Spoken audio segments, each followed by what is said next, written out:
लोकसभा चुनाव 2024 का आगाज़ हो चुका है और सभी पार्टी अपनी तरह से मंथन करने में लगी हुई हैं। अगर हम कानपुर लोकसभा सीट की बात करें तो यहाँ पर जितने भी प्रमुख दल हैं उन्होंने अपने प्रत्याशियों की घोषणा कर दी है। बीजेपी की तरफ से पहली बार चुनाव लड़ रहे रमेश अवस्थी को टिकट दिया गया है।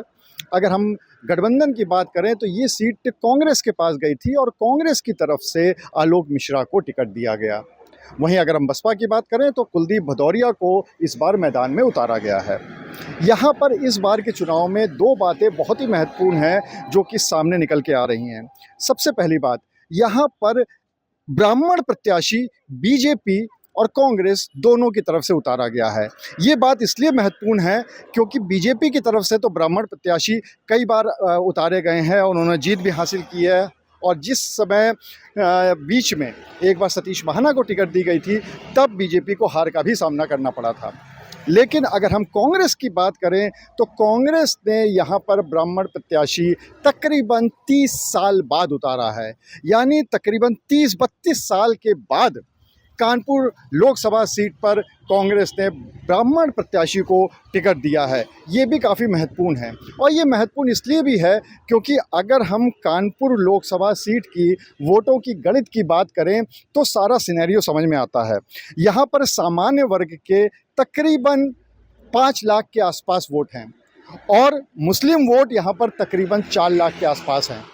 अगर ब्राह्मण प्रत्याशी को कांग्रेस ने और बीजेपी ने भी अगर वो अपना टिकट दिया है तो ऐसा जो राजनीतिक विश्लेषक हैं वो ये बताते हैं कि ऐसे में अगर वोटों का स्प्लिट होता है, यानी कि जो सामान्य वर्ग के वोट बैंक हैं उसमें अगर स्प्लिट होता है तो फिर कानपुर लोकसभा सीट से जो मुस्लिम मतदाता हैं वो एक बड़ा रोल प्ले कर सकते हैं यहाँ पर।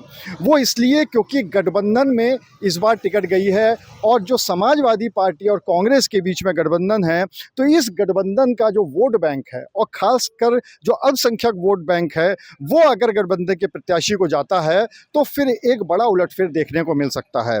दूसरी बात ये भी है कि चूँकि 30-32 साल बाद कांग्रेस ने ब्राह्मण प्रत्याशी को वो अपना टिकट दिया है तो इस बात को लेकर भी काफ़ी चर्चा हो रही है कि क्या यहाँ पे सामान्य वर्ग और ख़ासकर जो ब्राह्मण वोट बैंक है क्या उसमें स्प्लिट हो सकता है। क्योंकि अगर उसमें स्प्लिट होता है तो फिर एक बड़ा वोट बैंक जो हमेशा से बीजेपी की तरफ जा रहा था और बल्कि ये कहें कि पिछले 10 सालों से लगातार बीजेपी की फेवर में जा रहा था, उसमें अगर स्प्लिट होता है तो फिर जो दूसरे नंबर का अल्पसंख्यक वोट बैंक है उसको देखना पड़ेगा। और अगर हम उसको देखते हैं तो फिर वो उसका एक बड़ा वर्ग अगर गठबंधन की तरफ जाता है तो कहीं ना कहीं बीजेपी को ये सीट निकालने के लिए काफ़ी मशक्क़त करनी पड़ेगी।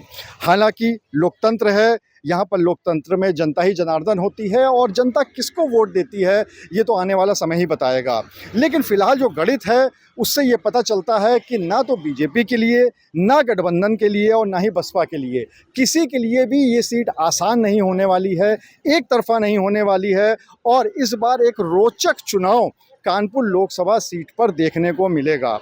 जनता क्या फैसला करती है ये तो तभी पता चलेगा जब 4 जून को ईवीएम खुलेंगी और उसके बाद जब रिज़ल्ट निकल के आएगा, जब परिणाम निकल के आएगा तभी पता चलेगा कि आखिर जनता ने अपना मत किसको दिया है। कैमरामैन अनिल के साथ अनुराग अग्रवाल, TV9 कानपुर।